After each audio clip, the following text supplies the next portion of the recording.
ရာထွေးတဲ့ရှင်ရဲ့ကိုပြတ်ပါလေကဲရာထွေးတဲ့ကျွန်တော်နဲ့ဝင်းခွဲပါဘာဝင်းခွဲလဲ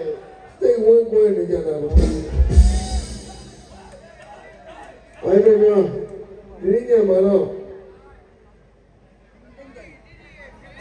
အားလုံးပဲတော့နေပြီလား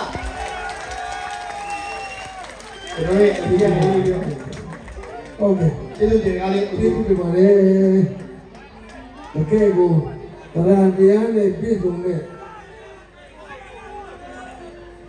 ဘာစက်ကွင်းနော်စက်ကွင်းစက်ကင်းတွေစက်ကွင်းကွင်း